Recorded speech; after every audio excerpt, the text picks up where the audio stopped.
अस्सलाम वालेकुम। Welcome to knowledge point.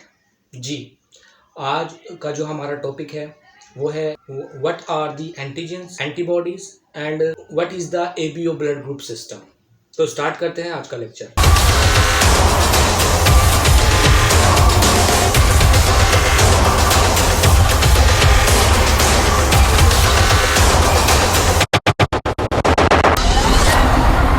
समझाने के लिए मैं आपको एक एग्जांपल देता हूँ। फ़र्ज़ कीजिए कि एक फैक्ट्री है और उस फैक्ट्री के अंदर सिर्फ ऐसे लोग जो है वो एंटर हो सकते हैं जो कि उस फैक्ट्री के एम्प्लॉइज़ हैं, और कोई भी नॉन एम्प्लॉय पर्सन जो है उस फैक्ट्री के अंदर इंटर नहीं हो सकता। और उन्होंने एक स्कैनर लगाया हुआ है जो स्कैनर एम्प्लॉयज़ को स्कैन करता है, उनके थंब इम्प्रेशन को स्कैन करता है और उनको उनकी वर्क प्लेस पे जाने देता है। तो एक ऐसा पर्सन जो कि नॉन एम्प्लॉय और उस फैक्ट्री में इंटर होने की कोशिश करता है, स्कैनर उसको स्कैन करके डिटेक्ट करता है कि ये नॉन एम्प्लॉय है और वहाँ जो है वो अलार्म बजना शुरू हो जाता है। इसी तरह से एंटीबॉडीज ये समझ लें कि एक नॉन एम्प्लॉय है, यानी फॉरेन पार्टिकल है, यानी एक ऐसा पार्टिकल जो कि आउटसाइड द इन्वायरमेंट जो है वो मौजूद होता है और किसी भी तरीके से बॉडी के अंदर इंटर हो जाता है। यानी किसी भी तरीके का मतलब, यानी अगर आप इनहेल करते हैं सांस के ज़रिए से, इंजेक्शन के ज़रिए से या इंजेक्शन के ज़रिए से बॉडी के अंदर इंटर होता है, और बॉडी के अंदर इंटर होने के बाद जो है वो क्या करता है, वो डिजीज़ काज करने का बाइस बनता है। उसको हम क्या कहते हैं, ये जी एंटीजन है। ठीक है, तो एंटीजन जो है वो एक फॉरेन पार्टिकल है जो कि बॉडी के अंदर बाहर से इंटर होता है और जो है वो डिजीज काज करने का बायस बनता है। अच्छा, एक और बात यहाँ समझने की जरूरत है कि एंटीजन से सब्सटेंसेस हैं जिनकी वजह से हमारा इम्यून सिस्टम जो है वो स्टिमुलेट होता है, और स्टिमुलेट होने के बाद वो एंटीबॉडीज क्रिएट करता है इन एंटीजन के अगेंस्ट। यानी एंटीबॉडीज जो है वो हमारे जिस्म की समझ लें कि डिफेंस आर्मी है, एंटीजन इज एनिमी है। ठीक है, तो एनिमी जैसे अटैक करता है तो हमारी आर्मी जो एंटीबॉडीज है उसके अगेंस्ट खड़ी हो जाती है। ठीक है, तो यहाँ समझने की बात है, antigen those chemical substances which stimulate our immune system, and in this response antibodies are produced by our body।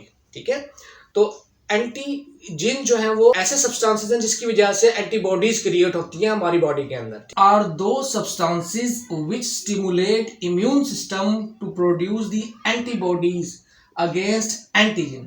अब ये जो हमारे पास जो एंटीजन्स हैं, ये एंटीजन्स जो है वो कौन से हो सकते हैं? ये एंटीजन पैथोजन हो सकता है, ये एंटीजन कोई केमिकल सब्सटेंस हो सकता है, ये एंटीजन कोई पोलन पार्टिकल हो सकता है। अच्छा, एंटीजन जो है वो कंपोज होता है, प्रोटीन से मिलकर बना हुआ होता है, या पेप्टाइड बॉन्ड से मिलकर बनता है, या पॉलीसेकेराइड की चेन होती है उससे मिलकर ये जो है वो एंटीजन मिलकर बने हुए होते हैं। अच्छा, कुछ एंटीजन ऐसे होते हैं जो हमारी बॉडी खुद इटसेल्फ क्रिएट करती है। ठीक, यानी कुछ ऐसी प्रोटीन्स होती हैं, सेलुलर प्रोटीन, जिनको बॉडी ये समझ लेती है कि ये फॉरेन पार्टिकल है, ये बाहर का पार्टिकल है, तो उसी वजह से ऑटो इम्यून डिसऑर्डर शुरू हो जाता है। ठीक है ना, जिसको ऑटो इम्यून डिसऑर्डर भी कहा जाता है। ये अभी मैं आपको बताऊंगा कि किस तरह से जो है वो ये काज होता है ऑटो इम्यून डिसऑर्डर। तो एंटीबॉडीज क्या है? बेसिकली एंटीबॉडीज सेलुलर प्रोटीन है, पैथोजेंस हैं जो कि बाहर से आते हैं प्रोटीन। अच्छा, एंटीजेंस की टू टाइप्स हैं। पहले एंटीजन वो हैं जिनको हम एक्सो एंटीजेंस बोलते हैं। एक्सो एंटीजेंस वो एंटीजेंस हैं जो कि एक्सटर्नल इन्वायरमेंट से हमारी बॉडी के अंदर इंटर होते हैं, यानी एक्सटर्नल फॉरेन पार्टिकल है, यानी बाहर का पार्टिकल हमारी बॉडी के अंदर इंटर हो जाए तो उसको एक्सो एंटीजन कहेंगे। Those antigen which enter in our body from outside, outside से इंटर हो through inhalation, injection, called exogens, जिसमें पैथोजेंस या केमिकल सब्सटेंसेस आ जाते हैं। अच्छा, ऑटो एंटीजेंस क्या होते हैं? ऑटो एंटीजेंस ऐसे एंटीजेंस होते हैं जो हमारी बॉडी खुद क्रिएट कर लेती है, यानी हमारी ही प्रोटीन को हमारी बॉडी जो है वो फॉरेन पार्टिकल समझना शुरू कर देती है, उसके अगेंस्ट एंटीबॉडीज बनाती है, यानी अंदर ही एक आपस में लड़ाई शुरू हो जाती है।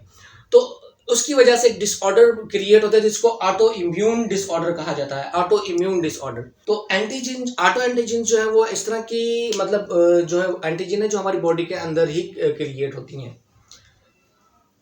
अच्छा, यहाँ ये भी समझने की जरूरत है कि एंटीजन के तौर पर कोई भी एक्सोजन जो है वो, एक्सो एंटीजन जो है वो किसी भी तरीके से जो है वो एक्ट कर सकती है, यानी वायरस, जैसे वायरस या बैक्टीरिया अगर हमारे पास जो है वो है और इसका कोई भी पार्टिकल यानी बैक्टीरिया जैसे सेल मेम्ब्रेन पर मुश्तमिल होता है, और बैक्टीरिया का कैप्सूल, बैक्टीरिया की सेल मेम्ब्रेन, ठीक है, एज अ जो है वो, या न्यूक्लिक एसिड वायरस का एज अ जो है वो हमारे पास एंटीजन के तौर पर एक्ट कर सकता है, काम सर्व कर सकता है, ठीक है। अच्छा, आगे है एक term epitope. What are the epitopes?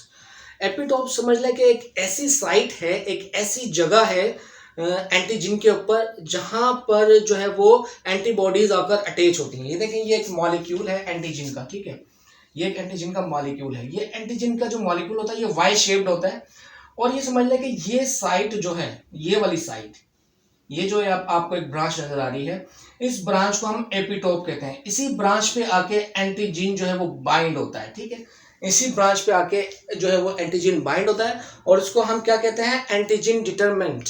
Antigen determent इसको हम बोलते हैं, ठीक है। अब समझ लेते हैं एंटीबॉडीज क्या चीज है। देखिए, एंटीबॉडीज ऐसे प्रोटीन के मॉलिक्यूल्स हैं जो कि एंटीजन के रिस्पॉन्स में प्रोड्यूस होते हैं। Antibodies are also called immunoglobulin. इसको इम्यूनोग्लोबुलिन भी कहा जाता है। Those protein which produce our body against an antigen. Antigen के अगेंस्ट जो हमारी बॉडी प्रोटीन प्रोड्यूस करती है उसको हम एंटीबॉडीज कहते हैं। जब भी एंटीजन इंटर होगा बॉडी के अंदर तो उसके अगेंस्ट एक एंटीबॉडी क्रिएट हो जाएगा बॉडी के अंदर, ठीक है, ताकि उस एंटीजन को जो है वो इन्वेड कर सके, उस पर काबू पा सके, ठीक है। जो भी एंटीजन बॉडी के अंदर इंटर हुआ है उसके ऊपर वो है उसको ओवरकम कर सके।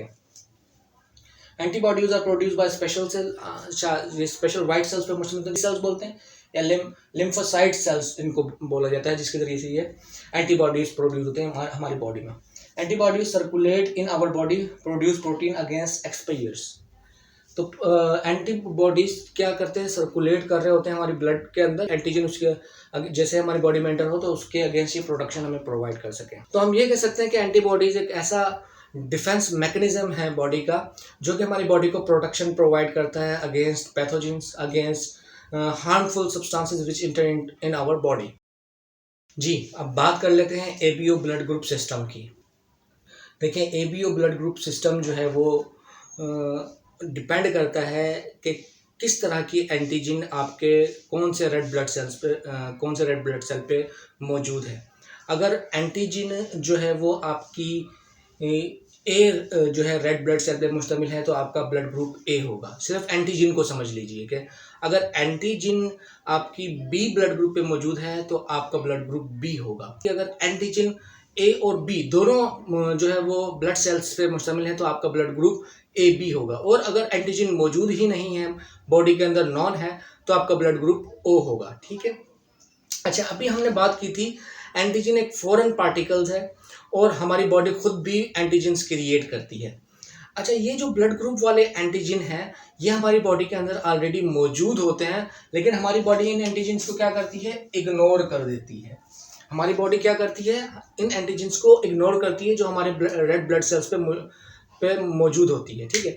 लेकिन ब्लड डोनर होगा, उसका ब्लड जब बॉडी के अंदर इंटर होगा तो उसके जो एंटीजन होंगे उनको body as a foreign particle consider करती है, ठीक है। इसको समझिएगा कि क्यों जो है वो रिएक्शन होता है। यानी अगर मिसमैच हो जाए, ब्लड ग्रुप अगर मिसमैच हो जाए तो वो क्या रीज़न होती है? मिसमैच होने की रीज़न क्या है ये ज़रा समझ लीजिए। देखें, हमारे एंटीजन जो बॉडी के अंदर मौजूद है वो हमारी बॉडी इग्नोर करती है, लेकिन जिससे हम ब्लड रिसीव कर रहे हैं उसके एंटीजन हमारी बॉडी उसको as a foreign particle consider करती है। क्या किया जाता है? देखें, ब्लड ट्रांसफ्यूजन से पहले एक जो है वो टेस्ट किया जाता है।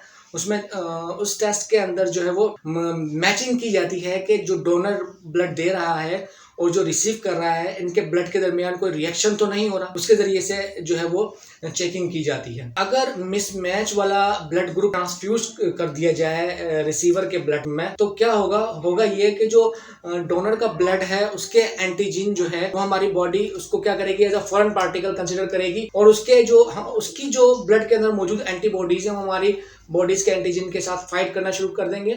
और होगा क्या? ब्लड जो है वो रिएक्शन शुरू हो जाएगा बॉडी के अंदर, ठीक है।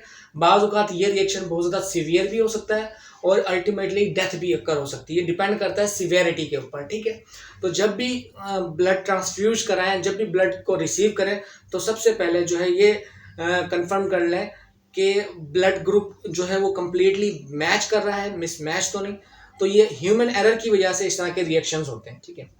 अब ब्लड ग्रुप ABO जो है वो क्या चीज़ है, देखिए मैंने भी आपको बताया कि एंटीजन अगर A होगा तो ब्लड ग्रुप होगा A, ठीक है। यही एंटीजन अगर B होगा तो ब्लड ग्रुप होगा B, ठीक है। समझ आ गई बात। तो एंटीजन, ये एंटीजन जो है वो क्या है, सब्सटेंस है, और ये मौजूद होता है आपकी रेड ब्लड सेल्स के ऊपर, ठीक है। रेड ब्लड सेल्स की अगर A एंटीजन है तो ब्लड ग्रुप A होगा, अगर B एंटीजन है तो ये B ब्लड ग्रुप होगा, ठीक है। इसी तरह से तो यहाँ मैंने एक चार्ट बनाया है, इस चार्ट को जरा समझने की कोशिश कीजिएगा। देखें A ब्लड ग्रुप जो है वो कौन सा होगा, जिसमें A एंटीजन होंगे, ठीक है। ए एंटीजन होंगे और एंटीबॉडी कौन से होंगे, बी एंटीबॉडी मौजूद होंगे, ठीक है।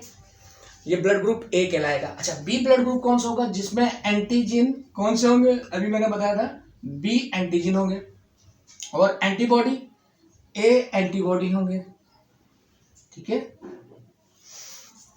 क्लियर है। अच्छा, ए बी ब्लड ग्रुप कौन सा होगा, जिसमें ए एंड बी दोनों एंटीजन मौजूद होंगे, ठीक है, और एंटीबॉडी नहीं होगा इसके अंदर कोई भी। क्लियर है। अच्छा, ओ ब्लड ग्रुप कौन सा होगा, जिसके अंदर कोई भी हमारे पास एंटीजन मौजूद नहीं होगा, नॉन, कोई भी हमारे पास एंटीजन नहीं होगा, लेकिन एंटीबॉडी हमारे पास ए एंड बी एंटीबॉडी होंगे। क्लियर है। तो इस तरह से हम जो है वो ब्लड ग्रुप की क्लासिफिकेशन करते हैं। सिर्फ एंटीजन को याद रख लें, एंटीबॉडी आपको ऑटोमेटिकली याद हो जाएगा, ठीक है। अच्छा, अब इसमें एक और इम्पोर्टेंट चीज है, RH फैक्टर। RH फैक्टर देखें, RH एक प्रोटीन है, ये याद रख लीजिएगा, ठीक है। अगर रेड ब्लड सेल्स के ऊपर जो है ये RH फैक्टर मौजूद है, यानी सपोज अगर A ब्लड ग्रुप है और उस ए ब्लड ग्रुप के रेड सेल्स के अंदर ये RH फैक्टर मौजूद है, तो ये A पॉजिटिव कहलाएगा, ठीक है।